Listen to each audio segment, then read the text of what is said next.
shall we close our eyes in prayer? All glory, honor, power and praise to you, O Lord Jesus. This is to the church we are talking. And Lord, without you, our bridegroom, we cannot do anything, O Lord. Help us and strengthen us, Father. Strengthen your people, O Lord Jesus, that they will be blessed. They're already blessed. But Lord, we need more of you, O Lord Jesus. We need more of you, more of your power, more of your love, more of your compassion, more of your glory, more of your excitement, O Lord, that you always have. You're happy, you're joyful, you're always glad. Help us also to be, O Lord. In Jesus' name I pray. Amen. Greetings to all in Jesus' name. கர்த்தராகிய இயேசு கிறிஸ்து நாமத்தினாலே உங்கள் யாவரையும் வரவேற்கிறேன். It's such a great joy to be in your company. உங்கள் மத்தியிலே இருப்பது எனக்கு மிகுந்த மகிழ்ச்சியை உண்டாக்குகிறது. Because that elevates me and enables me. என்னை அது ஊக்குவிக்கிறதாக இருக்கிறது. And I thank and praise God for his love towards all of us. நான் ஆண்டவராகிய இயேசு கிறிஸ்துவை இந்த நேரத்தில் உயர்த்துகிறேன். ஏனென்றால் அவருடைய அன்பும் கிரியையும் நம்மிலே மிகவும் அதிகமாக இருக்கிறது. Today I like to share about the prodigal son. இன்றைய நாளிலே நான் உங்களோடு பகிர்ந்து கொள்ள வேண்டும் என்று நினைக்கிற தலைப்பு என்னவென்றால் அந்த கெட்ட குமாரனுடைய கதையை பற்றி நான் பேச விரும்புகிறேன். I hope everyone knows this story or the parable. நான் விசுவாசிக்கிறேன் உங்கள் எல்லாருக்கும் இந்த கதை முன்னாடியே தெரிஞ்சிருக்கும் என்று. படிச்சிருக்கீங்களா? தெரியுமா? ஆமேன். ஆமென். சொல்லுவாங்க, அப்படியே இருக்காங்க. படிச்சிருக்கீங்களா? ஆமாம், ஒன்றும் இல்லை. ஆமேன். ஆமென். ஏன்னா அதில் மோர் தென் 18 verses are there. அந்த குறிப்பிட்ட கதையில் 18 வசனங்களுக்கு மேலாக So இருக்கிறது. I want to give you a gist. நான் அதனுடைய ஒரு உள்ளாக்கத்தை நான் உங்களுக்கு தர விரும்புகிறேன். But before that, Luke chapter 15. அதற்கு முன்பாக லூக்கா 15ஆம் அதிகாரத்துக்கு நாம் எடுத்துக்கொள்வோம். Can you read only verses 10, 24, 28 and 32? Verses 10ஆம் வசனமும் 24வது வசனமும் 28, 28, 32. 32.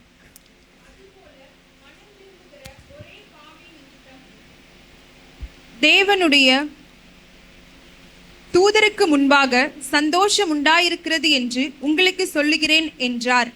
என் குமாரனாகிய இவன் மரித்தான், திரும்பவும் உயிர்த்தான், காணாமற் போனான், திரும்பவும் காணப்பட்டான் என்றான். அப்படியே அவர்கள் சந்தோஷப்பட தொடங்கினார்கள். அப்பொழுது அவன் கோபம் அடைந்து உள்ளே போக மனதில்லாதிருந்தான். தகப்பனோ வெளியே வந்து அவனை வருந்தி அழைத்தான். வேசிகளிடத்தில் உம்முடைய ஆஸ்தியை அழித்து போட்ட உம்முடைய குமாரனாகிய இவன் வந்த உடனே கொழுத்த கன்றை இவனுக்காக அடிப்பித்தீரே என்றான். Thank you, sister. God bless you. In the same way, I tell you, there is rejoicing in the presence of the angels of God over one sinner who repents. For this son of mine was dead and is alive again. He was lost and is found. So they began to celebrate. The older brother became angry and refused to go in. So his father went out and pleaded with him. Verse 32, but we had to celebrate and be glad because this brother of yours was dead and is alive again. He was lost and is found. May God bless the reading of these verses. The prodigal son. கெட்ட குமாரன். This is what is known worldwide. இப்படியாக தான் உலகளாவிலே இது அறியப்பட்டிருக்கிறது. There are many of them are telling also the prodigal father.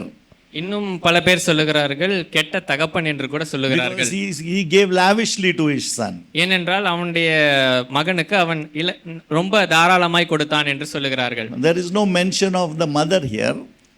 அவர்களுடைய தாயாரை குறித்து இங்கே குறிப்பிடப்படவில்லை. But many are speaking about the mother also.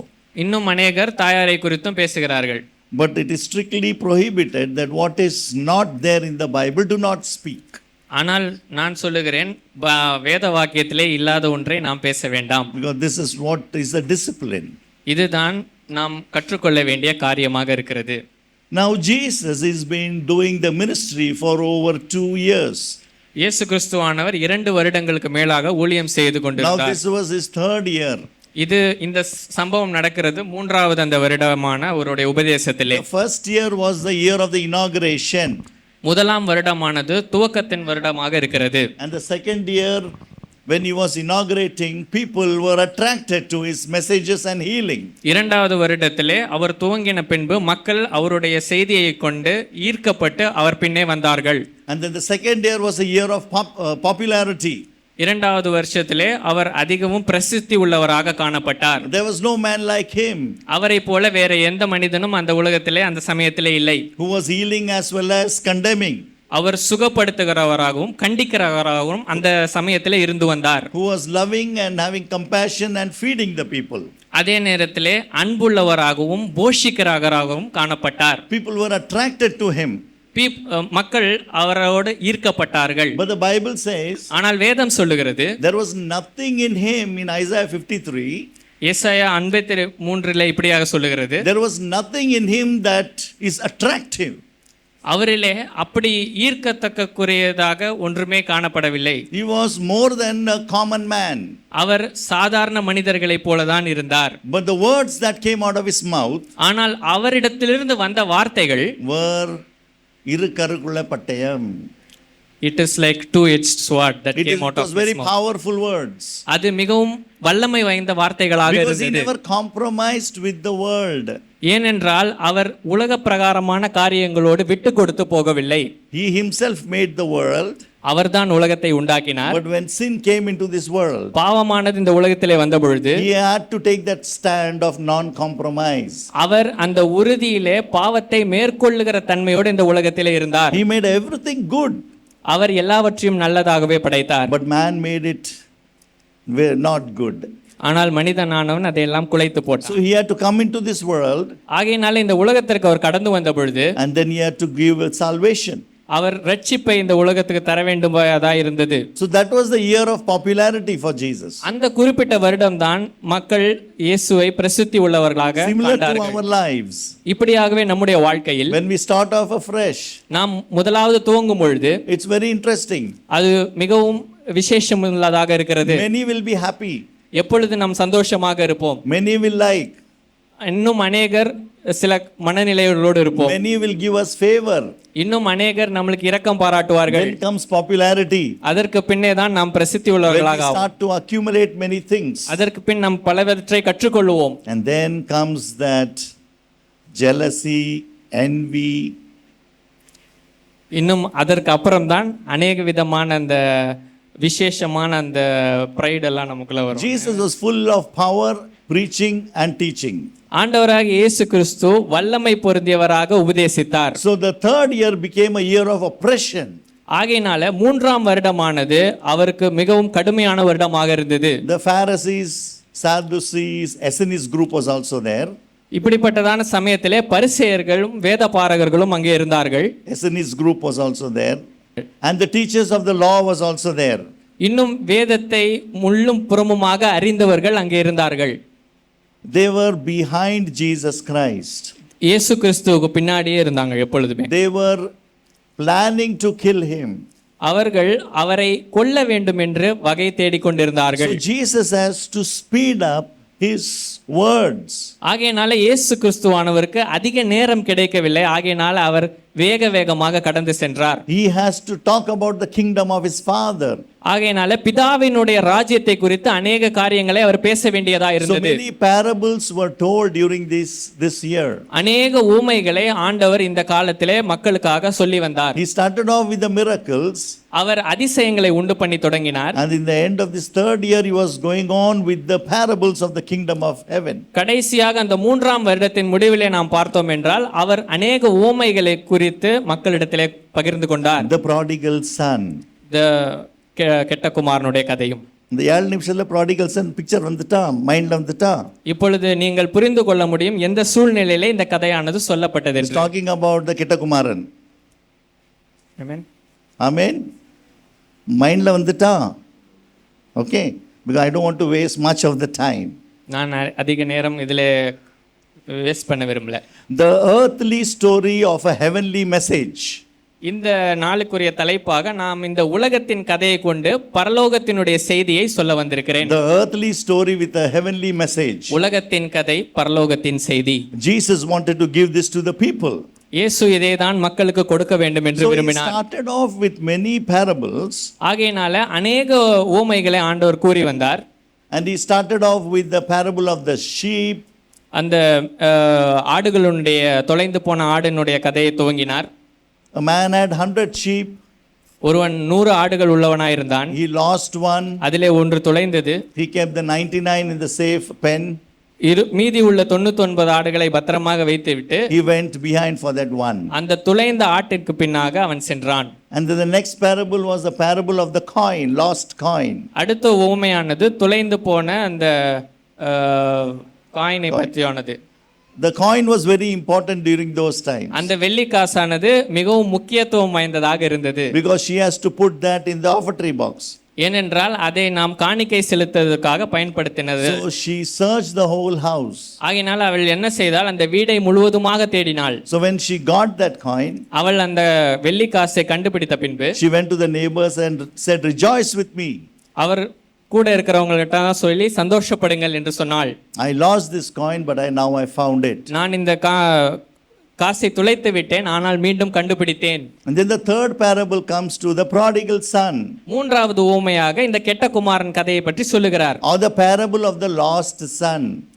இல்லை என்றால் இது ஒரு துளைந்து போன மகனை குறித்ததாகவும் நாம் சொல்லலாம். Or some say the parable of the elder son.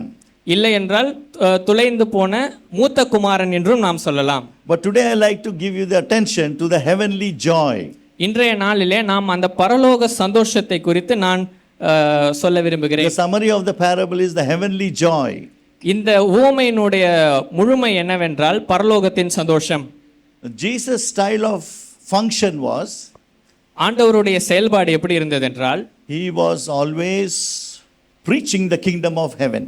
ஆண்டவர் எப்பொழுதும் பரலோக அந்த ராஜ்யத்தை குறித்து போதித்து கொண்டே இருந்தார். He got out of his seat and he went to people.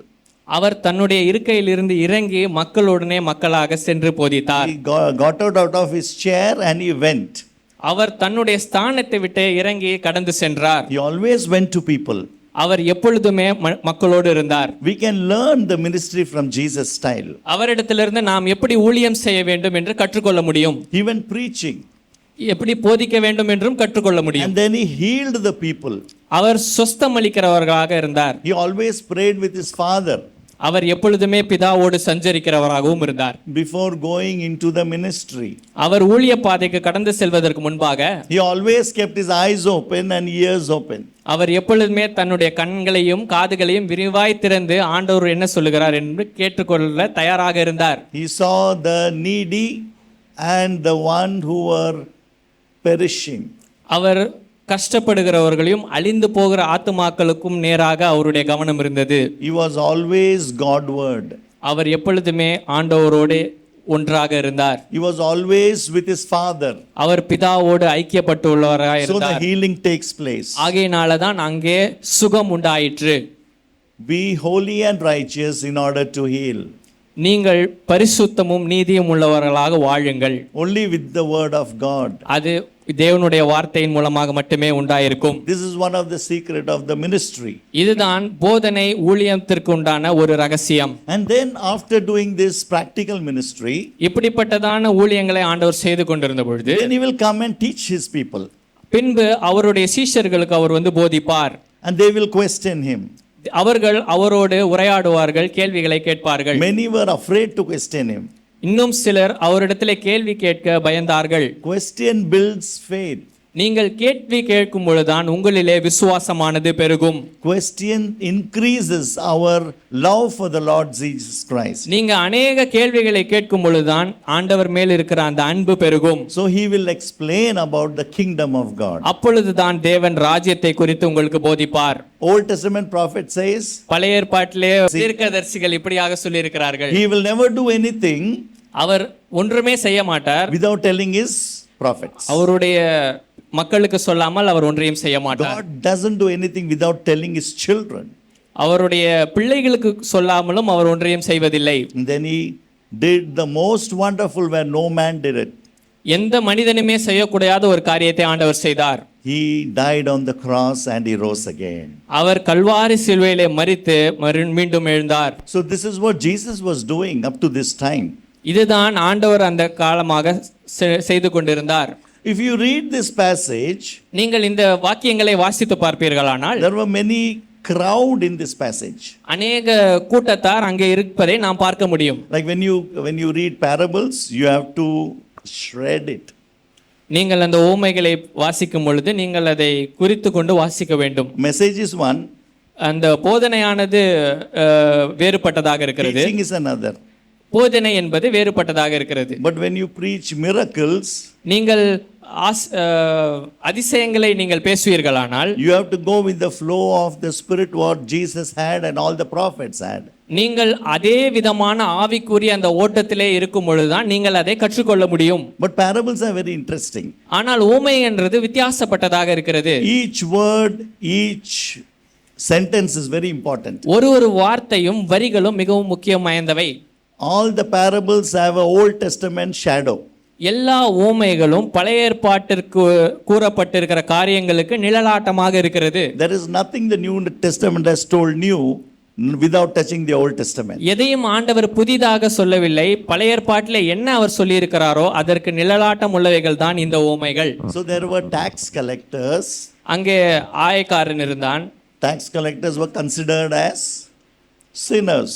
ஆயக்காரர்கள் அந்த காலத்திலே பாவம் செய்தவர்களாக கருதப்பட்டார்கள். But I was very shocked to read there were sinners also. நான் சில நேர இடத்துல வாசிக்கும் பொழுது ஆச்சரியப்பட்டேன். அதிலே பாவம் செய்கிறவர்களும் இருந்தார்கள். Sinners also were written. பாவம் செய்கிறவர்கள் என்றும் எழுதியிருக்கிறது. It is a wonder. அது ஒரு ஆச்சரியமான காரியம். Because it is before the time. ஏனென்றால் அது அந்த குறிப்பிட்ட காலத்திற்கு முன்பாக உள்ளது. They were not of this race. ஏனென்றால் அவர்கள் இந்த சாரார் கோத்திரத்தாரோடு சார்ந்தவர்கள் அல்ல. And then there were Pharisees. அப்படி பின்னராக பரிசேயர்களை பற்றி பார்ப்போம். Teachers of the law. ஆண்டவருடைய வார்த்தை இவ்வாறு சொல்லுகிறது என்று போதிக்கிறவர்கள். But the Essenes group were not there. இன்னொரு மாதிரி எசனீஸ் என்ற சாரார் அங்கே இல்லை. Essenes they don't believe in the resurrection. எசனீஸ் என்று சொல்லப்படுகிற சாரார் அவர்கள் உயிர் தெழுவதை நம்புகிறவர்கள் அல்ல. So it was a clear indication they were not here. ஆகையினால அது ஒரு முக்கியமான குறிப்பு என்னவென்றால் அவர்கள் ஆண்டவர் சொல்கிற போதனையை கேட்பவர்கள் அல்ல. There were disciples also. இன்னும் சிலருக்கு சீஷர்களும் அங்கே இருந்தார்கள். And all the other those who were accompanying Jesus. தேவனோடு அந்த நாட்களிலே பயணித்தவர்களும் அவர்களோடு இருந்தார்கள். So this was the crowd in the parable. இதுதான் அந்த கூட்டத்திலே இருந்தவர்களுடைய அந்த பிரிவினை. What was the key verse for the parable? இந்த ஊமைக்குண்டான அந்த முக்கியமான மைய வசனம் என்னவென்று நாம் பார்ப்போம். This man welcomes sinners. இந்த மனிதனானவன் பாவம் செய்கிறவர்களை வரவேற்கிறவராக இருக்கிறார். And eats with them. அவர்களோடு உட்கார்ந்து சாப்பிடுகிறவர்களாகவும் இருக்கிறார். Now this was the condemnation of all this crowd. இந்த மக்களானவர்கள் இந்த காரியத்தை தான் எதிர்த்து வந்தார்கள். Except the disciples. இந்த சீஷர்களை தவிர மீதி எல்லாரும் இந்த காரியத்தை எதிர்த்தார்கள். Remember it was the year of நீங்கள் ஞாபகம் இருக்கிறதா இது எந்த வருடம் என்று? oppression. இது அந்த மூன்றாவது கடைசி வருடத்தை குறிக்கிறது. Or opposition. இல்லை என்றால் நாம் இது ஒரு கஷ்டத்தினுடைய காலம் என்றும் நாம் கூறலாம். So they were trying to find fault at Jesus Christ. அவர்கள் எல்லாரும் சேர்ந்து ஆண்டவராக இயேசு கிறிஸ்துவினிடத்திலே குறை குற்றம் கண்டுபிடிக்கிறவர்களாக So இருந்தார்கள். they said this man welcomes sinners always. அந்த கூட்டார் என்ன சொன்னார்கள் என்றால் இயேசு கிறிஸ்துவானவர் பாவம் செய்கிறவர்கள் தான் வா வா என்று கூப்பிடுறார். And eats with them. அவரோடு சேர்ந்து சாப்பிடுறாங்க என்று சொல்றாங்க. Wonderful example of Zacchaeus. ஜக்கேயஸ் என்றவரை குறித்து நாம் பார்க்கிறோம். அது ஒரு அற்புதமான அந்த எடுத்துக்காட்டு. But little did the Pharisee and the teachers of the law know that Jesus, the Messiah, is going to come for the sinners. மேசியா என்பவர் பாவம் செய்கிறவர்களுக்காக தான் வருவார் என்று இவர்கள் அறியாதிருந்தார்கள். They forgot. அவர்கள் அறியாதிருந்தார்கள். Such were the teachers those days. அப்படிப்பட்ட போதகர்கள் தான் அந்த காலத்தில் இருந்து வந்தார்கள். I pray that these days the teachers of the law must be very sharp and with precision, with accuracy. நான் விசுவாசிக்கிறேன் இந்த காலத்திலே போதிக்கிறவர்கள் இன்னும் அதிக அந்த ஆழ்தத்துவம் உள்ளவர்களாக போதனைகளை போதிக்க வேண்டும் என்று. Because of the end of times, we must be very shrewd. ஏனென்றால் நாம் கடைசி காலத்திலே மிகவும் ஜாக்கிரதை உள்ளவர்களாக இருக்க வேண்டும். It's not always love and compassion. இது எல்லா காலத்திலுமே நாம் அன்போடும் ஐக்கியத்தோடும் இருக்க இயலாது. It is discipline and the word of God in itself. ஆண்டவராக இயேசு கிறிஸ்துவின் வார்த்தை சீர் செய்வதற்காக நமக்கு கொடுக்கப்பட்டிருக்கிறது. ஆகையினால அதை சார்ந்தவர்களாக நாம் இருக்க வேண்டும். So Jesus replies to them with these parables. ஆகையினால அப்படிப்பட்ட கேள்விகளை ஆண்டவர்களுக்கு முன்பாக அவர்கள் வைக்கும் பொழுது ஆண்டவர் இந்த உவமையை குறித்து பதிலளிக்கிறார். See, they are trying to find fault at Jesus. அவர்கள் தேவனிடத்திலே குற்றம் கண்டுபிடிக்க வேண்டும் என்று நினைக்கிறார்கள். So he is not answering them straight. அவர் அந்த கேள்விக்கு நேராக பதிலளிக்கவில்லை, ஆனால் உவமையின் மூலமாக பதிலளிக்கிறார். Because he still has the time to go to the cross. ஏனென்றால் ஆண்டவராக இயேசு கிறிஸ்துவுக்கு இன்னும் குறைய நேரம் இருக்கிறது அவர் சிலுவைக்கு நேராக செல்வதற்கு. So he replies to them with the three parables. இந்த மூன்று உவமையை வைத்து ஆண்டவராக இயேசு கிறிஸ்து அவர்களுக்கு பதிலளிக்கிறார். So the key verse here is verse number 10. இதுல முக்கியமான வசனம் அந்த 10வது வசனமாக இருக்கிறது. In the same way, I tell you, there is rejoicing in the presence of the heaven, angels of God, over one sinner who repents. லூக்கா 15:10 வாசிப்போம். தேவனுடைய தூதருக்கு முன்பாக சந்தோஷம் உண்டாயிருக்கிறது என்று உங்களுக்கு சொல்லுகிறேன் என்றார். Heaven rejoices over one sinner who repents. மனம் திரும்புகிற அந்த ஆத்துமாவுக்காக பரலோகம் சந்தோஷிப்பிக்கிறது This என்று is நாம் the பார்க்கிறோம். heavenly joy. இதுதான் பரலோகத்தின் சந்தோஷம். Now, who are all the characters mentioned in this passage? இந்த குறிப்பிட்ட அதிகாரத்திலே என்னென்ன காரியங்கள் இருக்கிறது, என்னென்ன நபர்கள் இதிலே சம்பந்தப்பட்டிருக்கிறார்கள் என்று பார்ப்போம். Heaven is involved. பரலோகம் இதிலே உள்ளே வந்திருக்கிறது. Then who all? இன்னும் வேற யாரெல்லாம் இருக்கா? நீங்க சொன்னீங்க ஸ்டோரி தெரியும்னு. கதை தெரியும்னு சொன்னீங்கல்ல, அப்ப இதெல்லாம் Who are all involved? யாரெல்லாம் இருக்கா? Angels of Angel. கெட்ட குமாரன் இருக்கான் தானே? கெட்ட குமார். ஆமா. அப்புறம் நல்ல குமாரன் இருக்கான். என்ன வேற? Father is there. Mother is not mentioned. வேற யாரு? Friends, servant, very good. Friends, servants, citizens. ஊழியக்காரர்களும் அந்த நாட்டிலே வசிக்கிறவர்களும் இருக்கிறார்கள். Sorry, பண்ணியும் இருக்குதுல. Pigs are also there. It denotes wicked and evil. அந்த பன்றியானது பொல்லாதவைகளை குறிக்கிறதாக இருக்கிறது. Hired servants are there. அங்கே வேலை செய்கிற வேலையாட்களும் இருக்கிறார்கள். Prostitutes are there. விபச்சாரம் செய்கிறவர்களும் இருக்கிறார்கள். Friends are there. நண்பர்களும் இருக்கிறார்கள். All these characters are in this parable. எல்லா விதமான கதாபாத்திரங்களும் இந்த கதையிலே அடங்கி இருக்கிறது. Jesus is talking about the kingdom of heaven. இயேசுவானவர் பரலோக ராஜ்யத்தை குறித்து பேசிக் கொண்டிருக்கிறார். And he is aiming at the Pharisees and Sadducees. அவர்கள் வேதபாதகரையும் பரிசேயரையும் நோக்கி பேசிக் கொண்டிருக்கிறார். This is the word involved in this world. ஆனா இந்த குறிப்பிட்ட வார்த்தை தான் இந்த வேத பகுதியிலே இடம்பெற்றிருக்கிறது. That is the parable. அதுதான் அந்த ஓமையானது. He is not telling straight, அவர் நேராக அவர்களை தாக்கவில்லை, but is giving an example. ஆனால் ஊமைகளை வைத்து அவர்களுக்கு விளக்குகிறார். And whoever all involved in this, யாரெல்லாம் இந்த ஊமைகளில் இருக்கிறார்களோ get out of this, அந்த கதாபாத்திரங்கள் வெளியிலே be செல்கிறார்கள். born again, நீங்கள் இன்னும் மறுபடியும் கர்த்தருக்குள் பிறந்து accept the Lord Jesus Christ, கர்த்தரை ஏற்றுக்கொண்டு and be saved. அவர் மூலமாக ரட்சிக்கப்படுவாங்க. There are many things also mentioned here. இன்னும் அநேக காரியங்கள் இதிலே குறிப்பிடப்பட்டிருக்கிறது. Private property, இன்னும் குறிப்பிட்ட அந்த சொத்துக்களை பற்றி பேசுகிறோம். field is there, நிலங்களை குறித்து பேசுகிறோம். house is there, வீடு இருக்கிறது, wealth is there, அங்கே நல்ல வளம் இருக்கிறது, then best robe, இன்னும் நல்ல விசேஷமான அங்கி இருக்கிறது, ring is there, மோதிரம் இருக்கிறது, sandal is also there. காலணிகளும் இருக்கிறது. I was wondering why the sandal also very important for the Bible. நான் யோசித்தேன், செருப்பெல்லாம் என்ன பெருசா சொல்றாங்களே அப்படின்னு.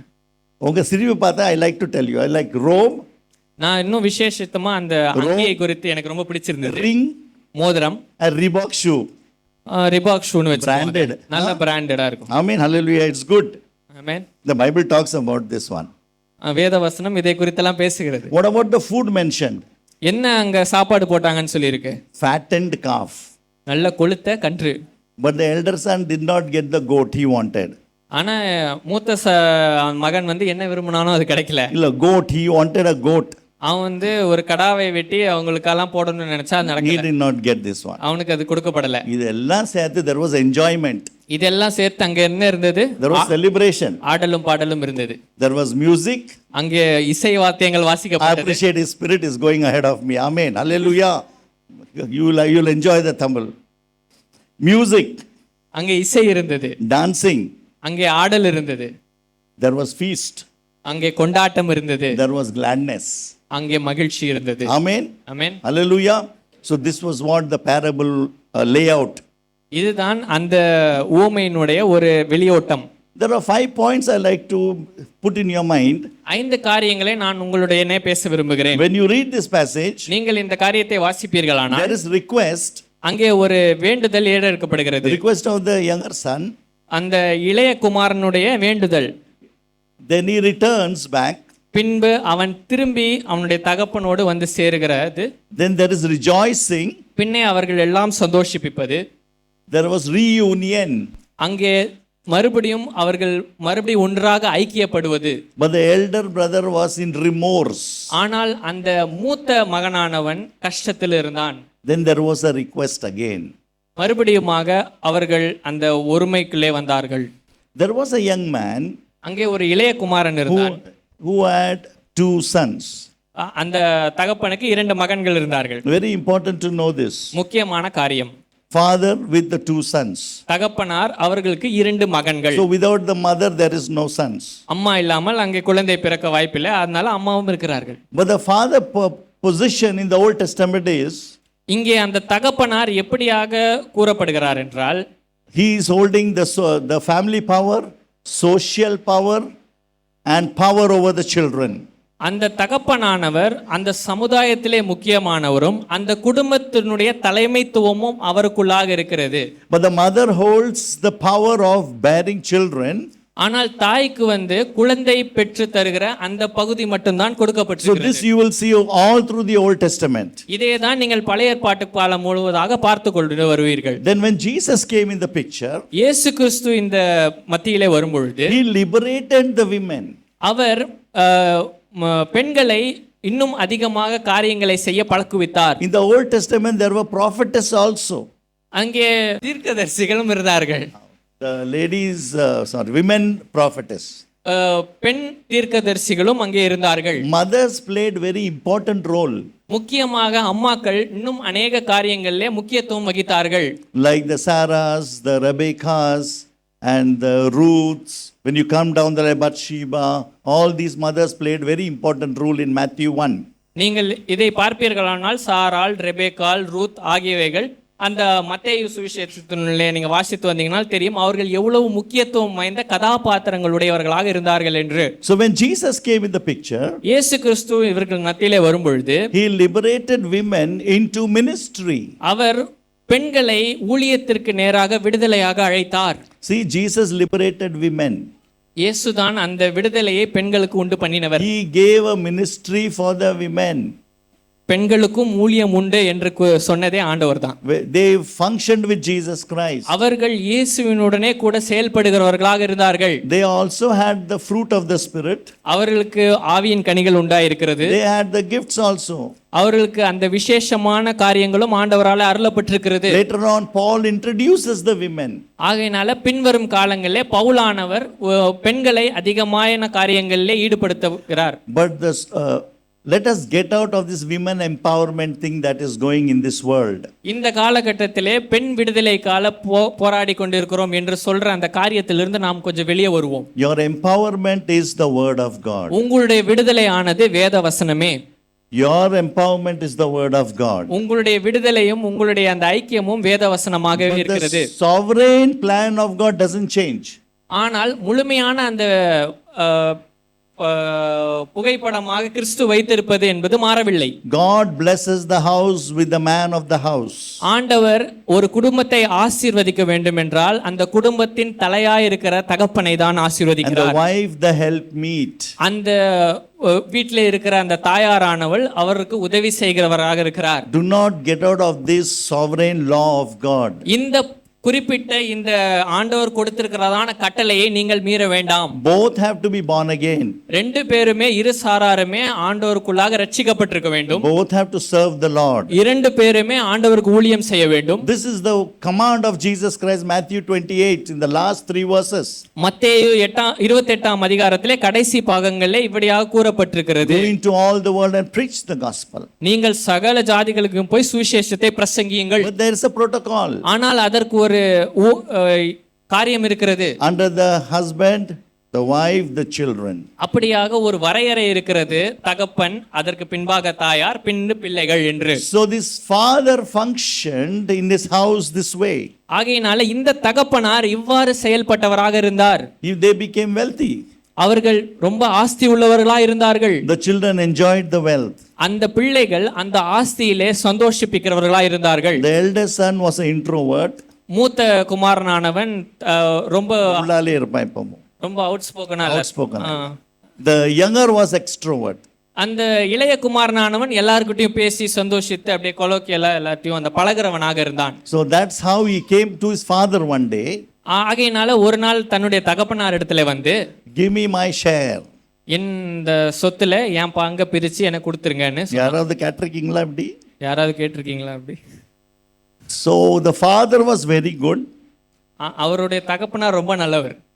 The son has come to age now. பையன் வயசுக்கு வந்துட்டான், பெரிய ஆள் ஆயிட்டான். I was thinking all the while like dogma, no, like கெட்டகுமாரன். நமக்கு நிறைய நாள் அதே தாட் ப்ராசஸ்ல இருக்கும். அவர் கெட்ட குமாரன், கெட்டவன் அப்படி. Why can't I think like a Gen Z and say, okay, you start your own business? நம்ம இப்ப நியூ ட்ரெண்ட்ல ஜென்சி மாதிரி யோசிச்சு, அவன் கேட்டது நல்லது தானே, புதுசா செய்யணும்னு நினைக்கிறான், ஆசைப்படுறான், செஞ்சுட்டு போட்டோம். See, we can think like that also. அப்படியே நம்ம யோசிக்கலாம் இல்லையா? 50 years this mind has accepted that, oh, he is a கெட்டகுமாரன். 50 வருஷமா நம்மளுக்கு இந்த பழைய கெட்ட குமாரன் ரீலியே சுத்திட்டாங்க மைண்ட்ல. But now let us think that he wants to start some business. ஆனா இதை இப்படியாக உங்களுக்கு கூற விரும்புகிறேன், அவன் புதிதாக ஒரு காரியத்தை செய்ய வேண்டும் என்று விரும்புகிறான், அதனால செய்யட்டும். So the father was universal, no? ஆண்டவர் என்ன எல்லாருக்கும் ஒரே அப்பா தானே? Correct. No, he was the old as well as the new, the beginning and the end. அவரே ஆதி அந்தமா இருக்கிறார். So he knows everything from the beginning. ஆகையினால அவருக்கு ஆதியிலிருந்து எல்லாம் அறிந்தவராக இருக்கிறார். So he divided his share and gave it to the young man. ஆகையினால அவருடைய சொத்தில என்ன பங்கு அந்த இளைய மகனுக்கு சேரணுமோ அந்த இளைய குமாரனுக்கு பிரிச்சு See, கொடுத்துட்டார். the Bible is very clear. அந்த வேத வசனம் இதிலே ரொம்ப கிளியராக சொல்லி இருக்கிறது. The young son, அந்த இளைய குமாரன் he sold all the properties and accumulated everything. அவன் அங்க இருக்கிற அந்த சொத்து பத்துக்கள் எல்லாம் வித்து அதை காசாக்கி வச்சுக்கிட்டான். He got the money out of all that properties also. எல்லா அந்த விளை நிலங்களையும் வித்து என்ன பண்ணிட்டான், காசா கையில வச்சிருந்தான். வீட்டில் போய் படிங்க, ரொம்ப இன்ட்ரெஸ்டிங்காக இருக்கும். ஒரு வேர்டாக படிங்க. ஒரு வார்த்தையை படிக்கணும். Because it is just like a honey. ஏனென்றால் வேத வசனமானது தேன் அமிர்தம் போல. He was very smart. அவன் ரொம்ப ஞானவானா இருந்தான். காசு கொண்டு போவான், ஆனால் ப்ராப்பர்ட்டி, காசு கொண்டு போனா நிலம் எங்கேயே போயிருமேன்னு என்ன பண்ணிட்டான், நிலத்தையும் வித்து காசாக்கி கொண்டு போயிட்டான். இப்போ நம்ம மைண்ட் அப்படி ஆகும் கொஞ்சம் வருஷம் கழிச்சு. இன்னும் கொஞ்சம் வருஷம் கழிச்சு நம்ம ஃபார் த யங் பீப்புள் இப்போ தானே வந்திருக்கீங்க. Amen. Give to the Lord. கர்த்தருக்காக கொடுங்கள். Give to your father and mother. உங்கள் தகப்பனையும் தாயாரையும் கனம் பண்ணி கொடுங்கள். You will be blessed. அப்பதான் நீங்க ஆசீர்வதிக்கப்படுவீர்கள். You will be blessed. அப்பொழுதுதான் நீங்கள் ஆசீர்வதிக்கப்படுவீர்கள். When you honor your father and mother, you will live long. நீங்கள் உங்களுடைய தகப்பனையும் தாயையும் கனம் பண்ணுவீர்களானால் உங்களுடைய ஆயுள் பெரிதாக இருக்கும் என்று தேவன் சொல்லுகிறார். அதனாலே கொடுத்துறாதீங்க. அப்படி நினைச்சுக்கிட்டும் கொடுக்க கூடாது. உண்மையா கொடுங்க. உண்மையா மனசார கொடுக்கணும். இருதயத்துல ஆழத்துல இருந்து கொடுக்கணும் அப்பா அம்மாக்கு. Very important. இதுதான் முக்கியமான காரியம். But what this man did, he took away from his father. இந்த இளையகுமாரன் என்ன செய்தான், தன்னுடைய தகப்பனிடத்திலிருந்து எல்லா அந்த ஆஸ்தியையும் பெற்றுக்கொண்டான். And then he went a long way. அவன் ஒரு பயணத்திலே போனான். He went to another land. இன்னும் ஒரு புதிய இடத்திற்கு அவன் சென்றான். And as the elder son said, he wasted all his properties, money on prostitutes and friends. மூத்த குமாரன் வந்து சொல்லுகிறான், அவன் தன்னுடைய ஆஸ்தி எல்லாம் இந்த அங்க போய் அந்த நாட்டில் துளைத்து விட்டு அதை அழித்து விட்டான் என்று சொல்லுகிறான். And this was the testimony that was given by the elder son. இதுதான் அந்த மூத்த குமாரன் இவனை குறித்து சொல்லுகிறதான சாட்சி. Now in the land there was a famine. அந்த அவன் கடந்து சென்ற நாளிலே பஞ்சம் ஏற்படுகிறது. And all the food store became empty. அந்த நாட்டிலே எல்லா விதமான அந்த களஞ்சியத்திலையும் ஒண்ணுமே இல்லை, எல்லாம் காலியாச்சு. All he spent on his friends and his money became zero. எல்லாவற்றையும் அவர்கள் நண்பர்களோடு செலவு செய்து அப்படியாக தன்னுடைய ஆஸ்தி முழுவதையும் அழித்து போட்டான். He had no work, அவனுக்கு ஒரு வேலையும் இல்ல, no money, காசும் இல்ல, no food, உண்ண உணவும் இல்லை, no water also to drink. இன்னும் சொல்ல போனால் குடிக்க தண்ணி கூட இல்லாமல் இருந்தான். Then he went to a citizen of that land. இப்படியாக அந்த தேசத்தில் இருக்கிற ஒரு குடிமகன் இடத்துல அவன் போய் He செல்லுகிறான். went for a job அவன் ஒரு வேலைக்காக அங்கே and போறான். he got a job of taking care of the pigs. அங்கே பன்னிகளை மேய்த்து பராமரிக்கிறதான ஒரு வேலையில அவனை சேர்த்துக் கொள்கிறார்கள். Pigs in the field. அது இந்த நிலங்களிலே அந்த பன்றிகள் இருக்கிறதுக்கு நடுவிலே இருக்கிறது. It is a wonder, pig in the field. அது குறிப்பாக இப்படி சொல்லப்பட்டிருக்கிறது, அந்த நிலத்திலே இருக்கிறது. They were hunting wild boar somewhere in Goa and all they do, I think. Hunting the wild boar in the pig. இன்னும் பல தேசத்திலே அந்த நிலத்திலே ஓடுகிற அந்த காளைகளை எல்லாம் அவர்கள் பன்றிகளை எல்லாம் சுட்டு வேட்டையாடுகிறவர்கள் இருக்கிறார்கள். They love to eat. அவர்கள் அதை வேட்டையாடி சமைத்து சாப்பிடுவதிலே மகிழ்ச்சி அடைகிறவர்கள். But he didn't have food.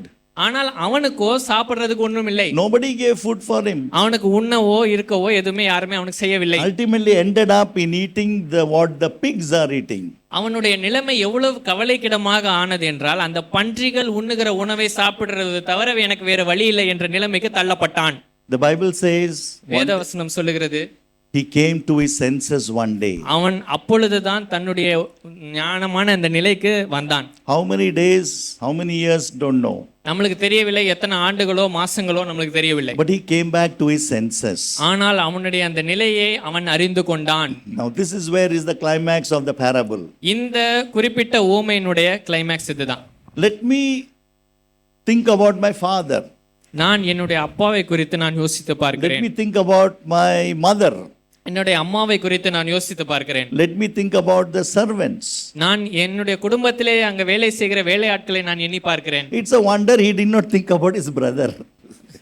ஆச்சரியமான காரியம் என்னன்னா, அவனுடைய சகோதரனை பத்தி நினைச்சே பார்க்கல. It's very interesting. முக்கியமான காரியம். You have to read very happily you have to read. நம்ம அதை ரொம்ப கூர்ந்து கவனிச்சு வாசிக்க வேண்டும். நம்ம அண்ணைமார், அக்காமார், தம்பிமார், தங்கச்சிமார் நல்லவங்க, எல்லாரும் நல்லவங்க தான். Amen. All our brothers, sisters, all are good. Amen. So this young man did not think about this elder man. இந்த இளைய குமாரன் மூத்த குமாரனை குறித்து நினைச்சே பார்க்கல. Because he did not get married yet. ஏன்னா இன்னும் கல்யாணம் ஆகலையோ என்னவோ தெரியல. That's why the brothers relation will be very strong, sisters will be very strong. கல்யாணத்திற்கு முன்பாக சகோதர சகோதரிகளுடைய அந்த உறவு ரொம்ப ஸ்ட்ராங்கா இருக்கும். Amen. Hallelujah. Amen. Continue this relationship. அந்த அந்த கூடுகையை விட்டு விடாதிருங்கள். Because it's very important to understand that he thought about his father. அது ரொம்ப முக்கியம். அவன் தன்னுடைய தகப்பனை குறித்து எண்ணி பார்த்தான். He thought there was a lot of food. நிறைய அங்க உணவு இருக்குமே என்று நினைச்சு பார்க்கறான். Then he wanted to return back. ஆகையினால தன்னுடைய தகப்பனை நோக்கி அவன் போக வேண்டும் என்று முடிவெடுத்தான். He came back to his senses. அவனுடைய நினைவுக்கு அவன் வந்த பொழுது, and then he walked back to the place. He knew that country where he was. ஆகையினால அவனோட அங்க வசித்த இடம் அவனுக்கு நன்றாக அறிந்திருந்தது. அதனால நடைய ஸ்டார்ட் பண்ண தொடங்கிட்டான். பாஸ்டர் என்ன சொல்லிப்பார், வெள்ளூர்னு. நம்மளாம் என்ன சொல்லியிருப்போம், நடனா வெள்ளூருக்கு நடந்திருப்போம். Chennai or wherever, Pune. நீங்க சென்னையோ பூனேயோ So எங்க they இருக்கீங்களோ came நிறைய back. போயிருப்போம். He அதே came போல back to his father. அதனால பிதாவினிடத்திலே திரும்பி சென்றான். But the Bible says ஆனால் வேதம் சொல்லுகிறது, the father was waiting for his son. அந்த பிதாவா தகப்பனானவன் தன்னுடைய குமாரன் வருகைக்காக ஏக்கமாக காத்து கொண்டிருந்தான். He was waiting for his son. அவன் தன்னுடைய மகன் வருகைக்காக காத்திருந்தான். So when he came back, அப்பொழுது மகன் வந்த பொழுது the father ran to him. அந்த தகப்பனான் ஓடி போய் அந்த மகனை நோக்கி, Oh, what a love of the father and mother, right? என்ன ஒரு அன்பு பாருங்க அந்த தகப்பனுக்கு. எல்லாரும் ஃபோன் பண்ணி பேசுறீங்களா?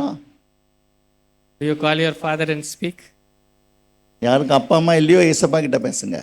Who don't have your father or mother, speak to the Lord. See, that is how the love of the father and mother is. அப்படியாக தான் ஒரு தகப்பனுடைய அன்பா இருக்கிறது. ஏன்னா பாஸ்டர் இஸ் இன் பூனா. ஏனால் பாஸ்டர் பூனால இருக்காரு. அந்த சின்ன பிள்ளைங்க முகம் பாருங்க. அந்த ரெண்டு பிள்ளைங்களோட மூஞ்ச பாத்தீங்களா? See, it is how it is quite bit natural, no? அது இயற்கை தான். Father, உங்க முகம் பாருங்க இப்போ. You are thinking about your father and mother. இப்போ எல்லாரும் உங்க முகத்தை நீங்க பாத்துக்கோங்க. நீங்க What all he did to you. What all he did to you. அவர் என்னெல்லாம் நல்ல காரியங்களை உங்கள் வாழ்க்கையில் செய்திருக்கார். நல்லா அடிப்பா போட்டு அடிப்பார் பாத்தீங்களா?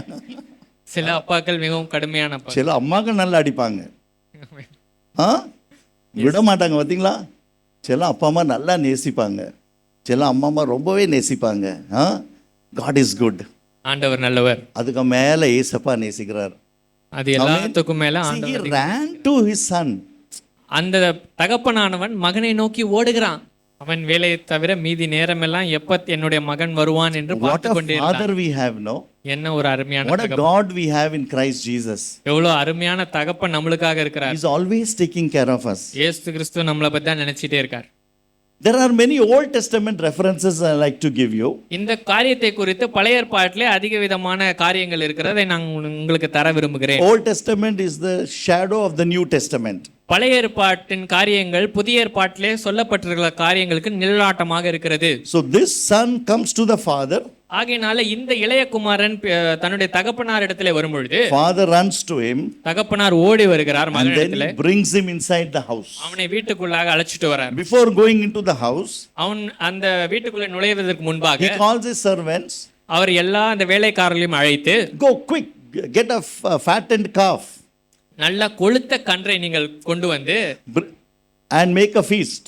இதிலே நீங்கள் அந்த ஆகாரத்தை உண்டு பண்ணுங்கள் என்று சொல்றார். Then bring a beautiful costly robe. நல்ல ஒரு அங்கி, ரொம்ப விலை உயர்ந்த அங்கியை கொண்டு வந்து, The robe is the robe of righteousness. அந்த அங்கி தான் நம்முடைய ஆண்டவர் குறிப்பிடுகிற அந்த ரட்சண்ய அந்த அங்கியாக ஒப்பாக கூறப்படுகிறது. What the Father gives through his son's blood is righteousness. ஆண்டவராக இயேசு கிறிஸ்துவின் இரத்தத்தினாலே நம்மளுக்கு அது உண்டாயிருக்கிறது. அதுதான் தேவனுடைய நீதி. That is what the Father put on this son. அந்த நீதியின் அங்கியை தான் அவர் அந்த மகனுக்கு உடுத்துவிக்க வேண்டும் என்று எண்ணினார். Then he said to bring a ring. அப்புறம் பின்பாக ஒரு மோதிரத்தை எடுத்துட்டு வர The சொன்னார். ring talks about the Sinai ring. அந்த மோதிரமானது குறிப்பிட்ட காரியத்தை குறித்து பேசுகிறது. It talks about a power and authority. அந்த மோதிரமானது வல்லமையும் அதிகாரத்தையும் குறிக்கிறதாக He இருக்கிறது. gives back the power and authority to this wasteful son. அந்த ஒன்றுமே இல்லாம வந்த பையனுக்கு அந்த வல்லமையும் மகிமையும் திருப்பி கொடுக்க வேண்டும் என்று தகப்பன் விரும்பினார். Once we accept the Lord Jesus Christ and come back to him, நீங்கள் ஆண்டவராக இயேசு கிறிஸ்துவை ஏற்றுக்கொண்டு அவரிடத்தில் வரும்பொழுது he gives us power and authority. அவர் உங்களுக்கு அதிகாரத்தை கொடுக்கிறார். And then he put a sandal. அப்புறம் பின்பாக அவர் ஒரு காலணியை கொடுக்கிறார். He put a sandal. பாதரட்சியை கொடுக்கிறார். For 40 years they never changed the sandal. 40 வருஷமாக அவங்க அந்த காலணியை மாத்தவே இல்லை. எங்க ஞாபகம் இருக்கா? கானான் இல்ல, in the wilderness. In the wilderness, on the way to Canaan. வனாந்தரத்திலே அவர்கள் கானானை நோக்கி நடந்து போகும்போது 40 வருஷமும் அந்த பாதரட்சை தேயவே இல்லை. எத்தனை பேருக்கு கை தூக்கண்டா? எத்தனை பேருக்கு ஒரு சாண்டல் இருந்தது? தூக்கண்டா. I had very beautiful one. I was treasuring it. One day my brother took and purposely lost it. நான் ரொம்ப நாளாக அந்த ஒரு குறிப்பிட்ட காலனியை நான் ரொம்ப நாளாக வச்சிருந்தேன் பத்திரமா. அதை ஒரு நாள் என் சகோதரன் எடுத்து எங்கேயோ தொலைச்சிட்டேன். I had a fight with him. நான் அவனோட சண்டையிட்டேன். Then he brought another shoe for me. எனக்கு வேற ஒன்று வாங்கி கொடுத்தாரு. This is what brothers are. இப்படி தான் பிரதர்ஸ் இருக்காங்க இல்லையா? Amen. But the biblical sandal is very important. ஆனால் வேதத்திலே குறிப்பிடுகிறதான் இந்த பாதரட்சை மிகவும் முக்கியமானது. He made you to stand. அவர் அதிலே நிற்கும்படியாக செய்தார். He made you to stand in this world. இந்த உலகத்திலே நிற்கும்படியான அந்த திராணியை அவனுக்கு திருப்பி கொடுத்தார். Can you imagine the stone chappal that he would have brought back? அவன் திரும்பி வரும்போது செப்பல் எப்படி கிழிஞ்ச நிலையில இருந்தும் நான் நினைச்சு பார்க்கிறீங்களா? ஸ்லிப்பர்ல வாட்டர் விட்டு எல்லாம் இருக்கும் பாத்தீங்களா, போட்டு போட்டு. Can you imagine that one? நீங்க அதை நினைச்சு பார்க்க முடியுதா? How dirty he was, no? எவ்வளவு பரிதாபமான நிலை. Dirty robes, அழுக்கான அந்த உடைகள், dirty fingers, அழுக்கான விரல்கள், கைகள், dirty feet, அழுக்கான காலு. because he is coming directly from the pig ஏன்னா pen. பண்ணி மேய்ச்ச இடத்துல இருந்து நேரா வந்திருக்கான். எப்படி இருந்திருப்பான்? Can you imagine நினைச்சு பார்க்க முடியுதா? how sinful we were? உங்களால் நினைச்சு பார்க்க முடியுதா? And now we are clothed very beautiful people.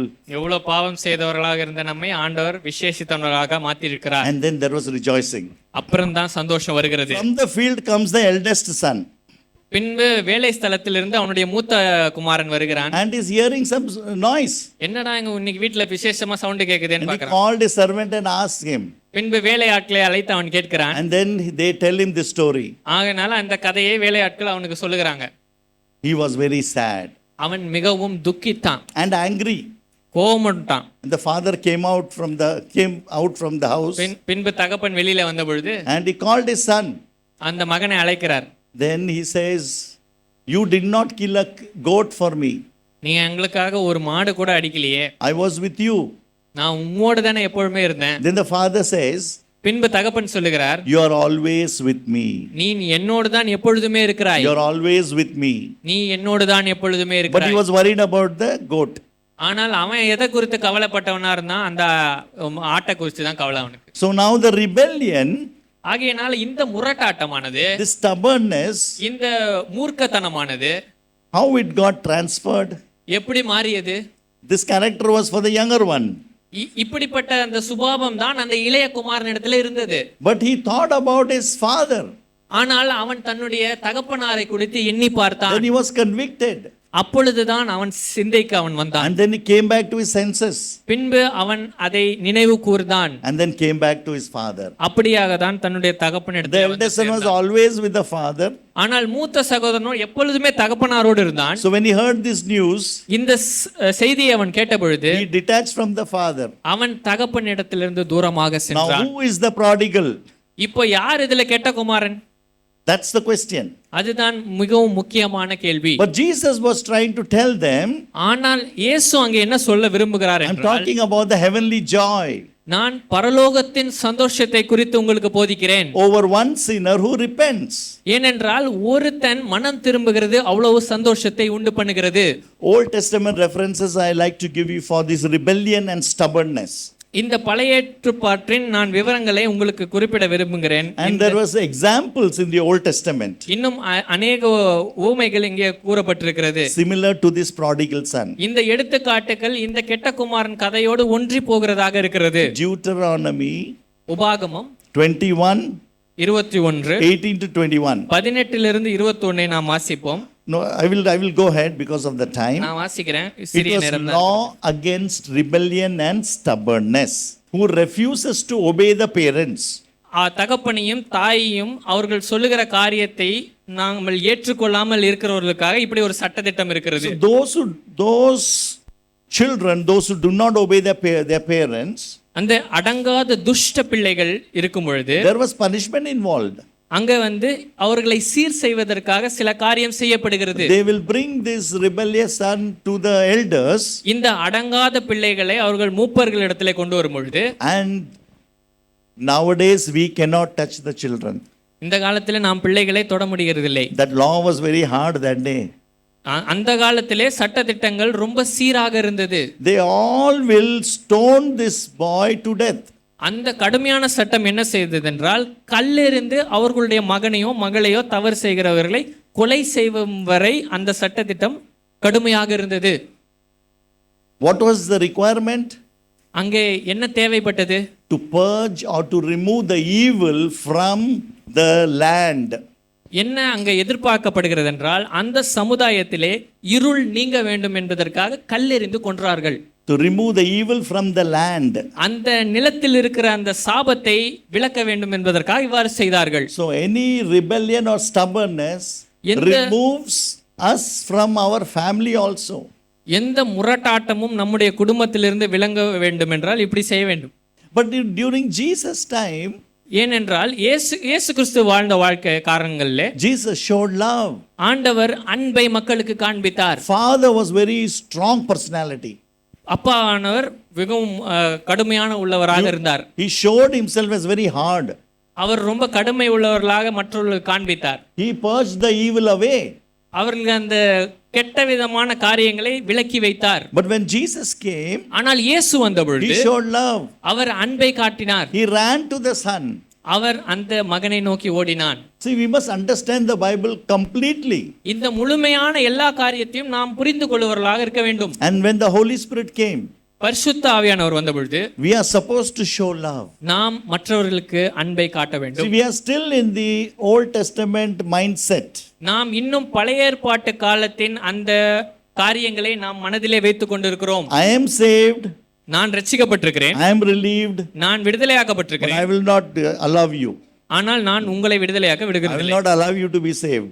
நீங்கள் ரட்சிக்கப்பட நான் விடுகிறதில்லை. I will hold the grudge against you. நான் உங்களிடத்திலே அந்த வன்மத்தை நான் பிடித்துக் கொண்டிருக்கிறேன். See, but the Holy Spirit came and showed love. ஆனால் பரிசுத்த ஆவியானவரோ அன்பை பறைசாற்றினார். Always look up with the Father.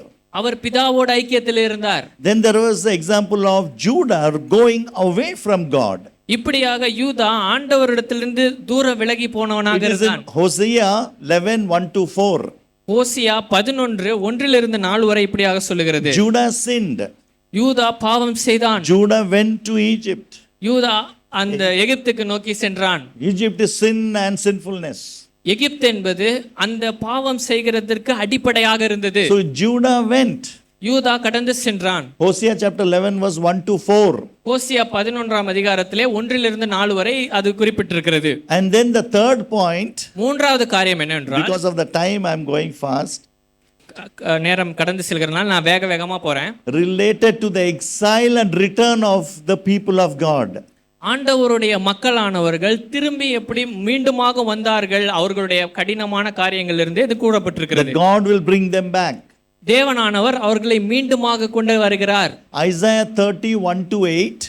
ஏசாயா 30:1-8 வரை சொல்லுகிறது. It describes father's eagerness and longing அந்த பிதாவினுடைய ஏக்கமானதையும் அன்பானதையும் குறித்து சொல்லுகிறது. to show grace and compassion. முக்கியமாக ஆண்டவருடைய அந்த கிருபையையும் கரிசனையும் பறைசாற்றுகிறதாக இருக்கிறது.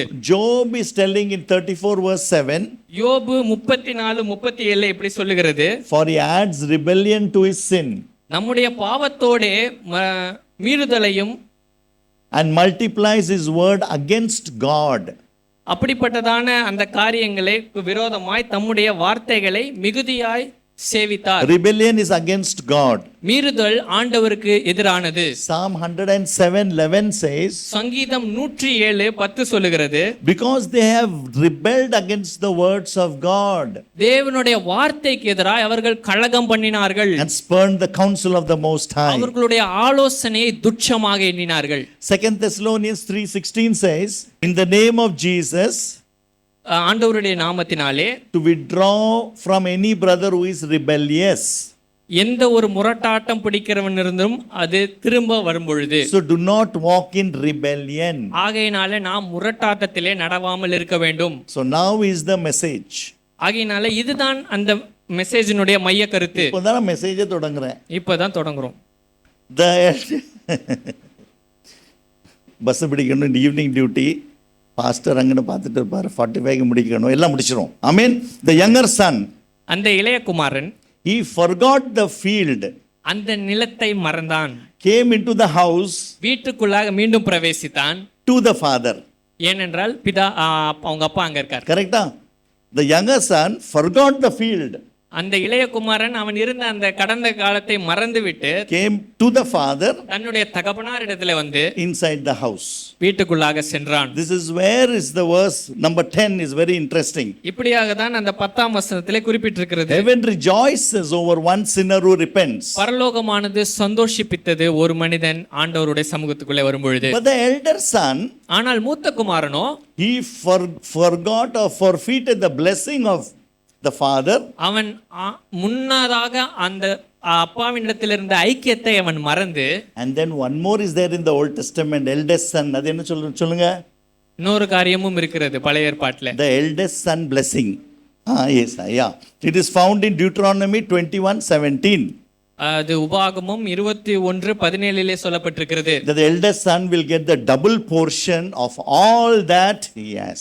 மூத்த குமாரனானவன் 2 மடங்கு ஆசீர்வாதங்களை பெற தகுதியுள்ளவனாக இருந்தான். He forgot that he was with his father. அவன் தன்னுடைய தகப்பனாரோடு எப்பொழுதுமே இருந்ததை அவன் மறந்து போனான். He wanted to go with his friends and have goat. அவனுடைய அந்த ஃப்ரெண்ட்ஸ் நண்பர்களோடு சேர்ந்து அவன் செல்ல வேண்டும் என்று எண்ணினான். He was in the father's image. அவர் தகப்பனுடைய சாயலாகவே இருந்தான். He forgot அவன் மறந்து போனான் that he is next in line from the father. அந்த தகப்பனாருடைய அந்த லைன்ல அவன் வந்து அடுத்த முக்கிய ஸ்தலத்தை வகிக்கிறவன் என்ற அந்த பிளேஸை அவன் மறந்துட்டான். Amen. He was responsible. அவன் முக்கிய காரியங்களை செய்கிற இடத்துல அவன் இருந்தான். He was to carry on his father's line. அவருடைய தகப்பனாருடைய ஸ்தானத்திலே அந்த கடந்து செல்ல வேண்டிய காரியங்களை செய்கிறவனாக இருந்தான். See, father is a giver. அப்பாவானவர் தகப்பனானவர் கொடுக்கிறவராகவே இருக்கிறார். அந்த வெல்த் எவ்வளவு போர்ஷனா டிவைட் பண்ணிருப்பாங்க, அந்த சம்பத் எல்லாம் எவ்வளவு போர்ஷனா டிவைட் பண்ணிருப்பாங்க? 2 3 திங்க் பண்ணுங்களேன். கெட்ட குமாரன் he took his share. அப்புறம் மூத்த குமாரனுக்கு ஷேர் இருக்கும் இல்லையா? அப்பாவுக்கு அப்பா பின்ன என்ன கஞ்சி தண்ணியா குடிப்பாரு? अन्ना याद आता है मेरे को एक, मगर नहीं बोलता हूँ मैं भी. The eldest one had the father's share also. அந்த மூத்த குமாரன் அப்பாவினுடைய அந்த சொத்தும் அவனுக்கு தான். ஈசா எல்லாரும் சொன்னீங்க தானே, அதுக்கு தான் ஆண்டவர் அவனை அடிச்சார். Jacob got 3 shares. He got his share. அவனுக்கு அவனுடைய பங்கும், he got his father's share, அவனுடைய தகப்பனாருடைய பங்கும், and he saw that ladder, no, God's share also he got. அந்த பங்கையும் அவன் பெற்றுக்கொண்டான். That is what we will get in the father's house. நாம் பிதாவினுடைய வீட்டுக்கு செல்வோமானால் நமக்கு அது உண்டாயிருக்கும். He lost his power. அவன் தன்னுடைய இருந்த எல்லாவற்றையும் இழந்தான். Lost his power. எல்லாவற்றையும் இழந்தான். He has nothing now. ஒன்றும் இல்லாதவனாய் இருந்தான்.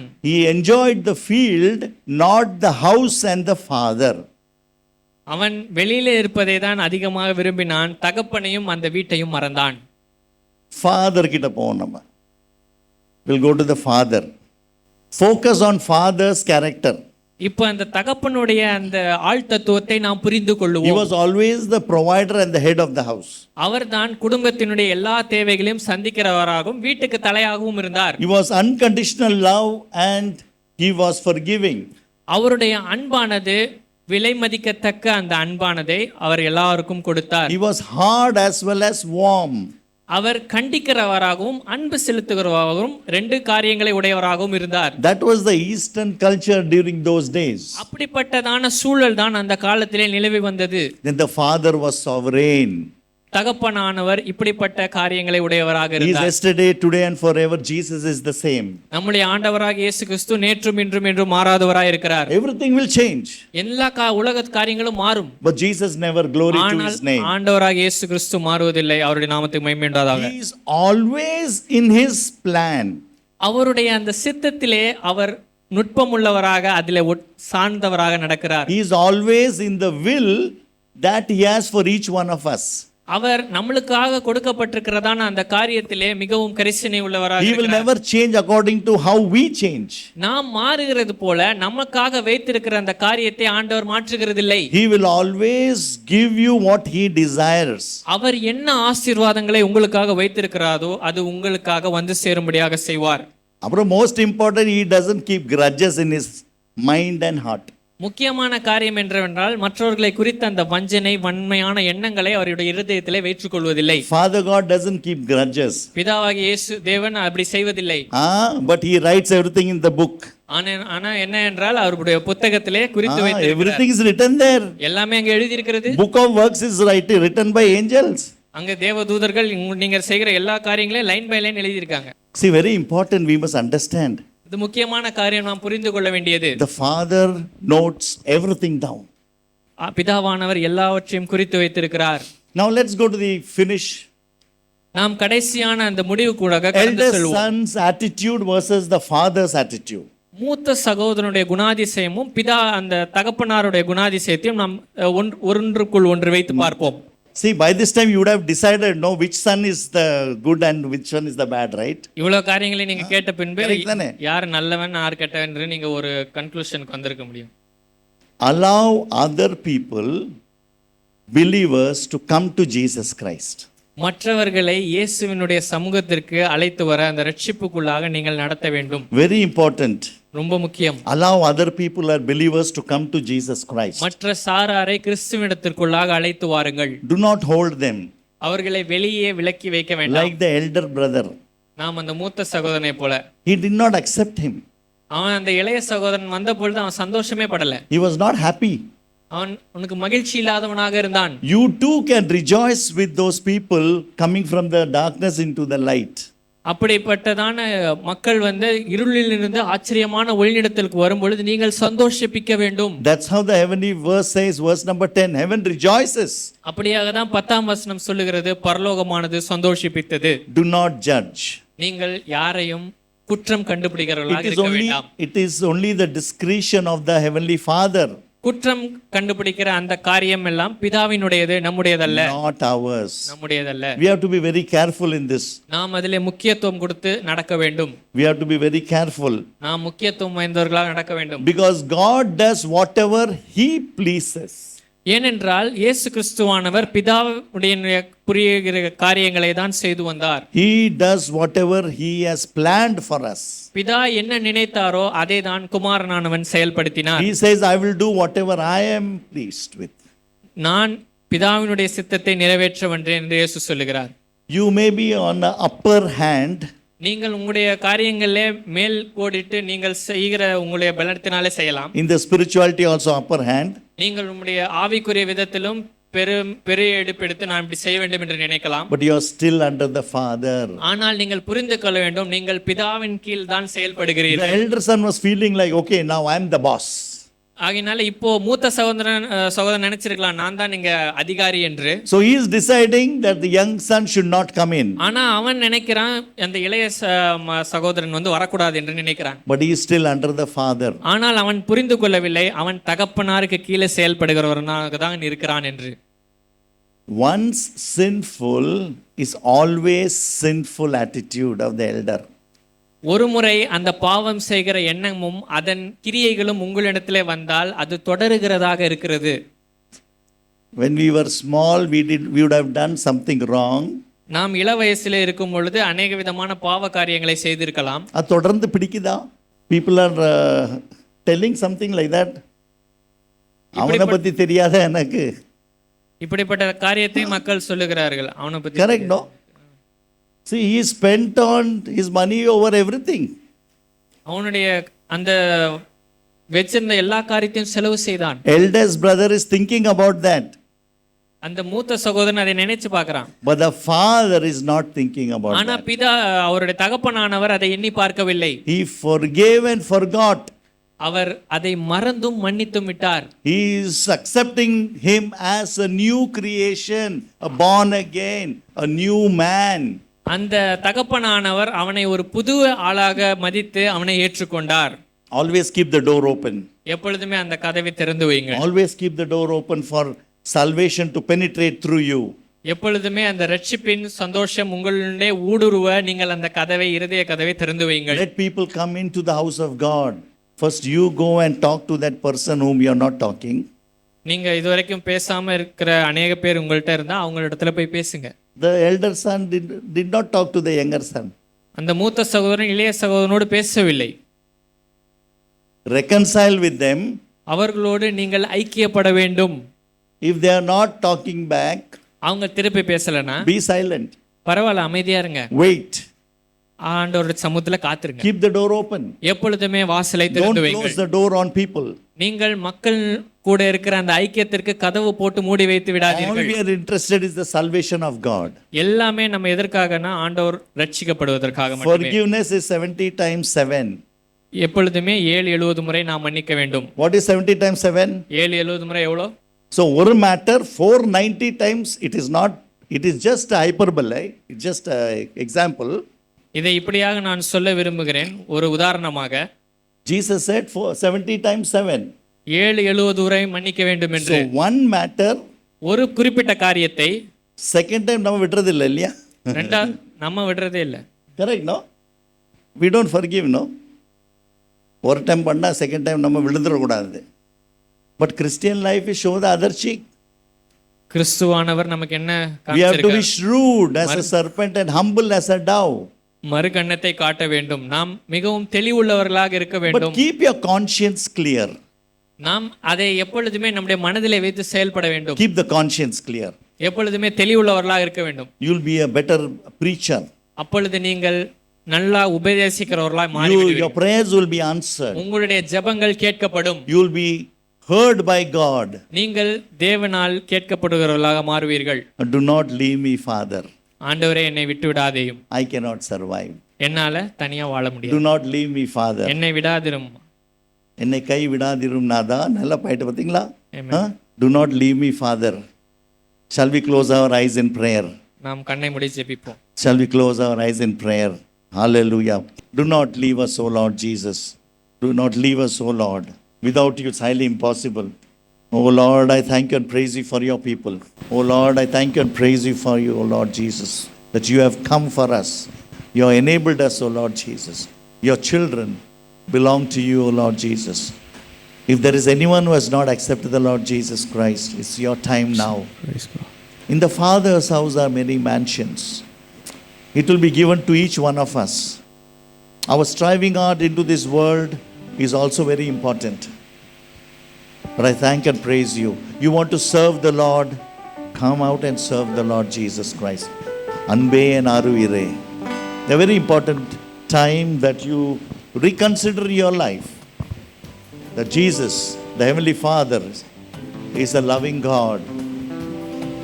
The Lord wants to give you His work. The Lord wants to bring you inside His home with His love, the unconditional, the love of Jesus Christ.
மனதுருகி வந்தேனையா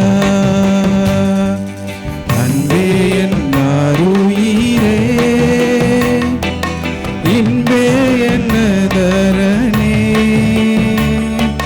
துன்பமுறு உலகில் நீயே என் கோனே, துன்பமுறு உலகில் தூயா நீயே என் கோனே. Heavenly Father, bless your people, O Lord Jesus, with the love, joy, and peace that passeth all understanding. Bless them with the quietness, patience, perseverance, and self-control, O Lord Jesus. Bless them abundantly in their work, O Lord Jesus. Bless them in their family life, O Lord. Bless them in their, O Lord, doing the service for the kingdom of Christ also, O Lord Jesus. O Lord, bless your people with good health, and let your people be glad. Let us be rejoicing in you and celebrate in you, O God. In Jesus' name I pray. Amen. Now may the grace of God the Father, the unconditional love of God the Father be upon you, and the love of God the Son, may the salvation enable you and quicken you and rejoice and joy in your salvation, and the love of the Holy Spirit continuously be with you as a comforter, as a helpmeet, as a God in whom we trust and rely on. May you go in peace. May you enjoy this weekend, and God bless you. In Jesus' name I pray. Amen.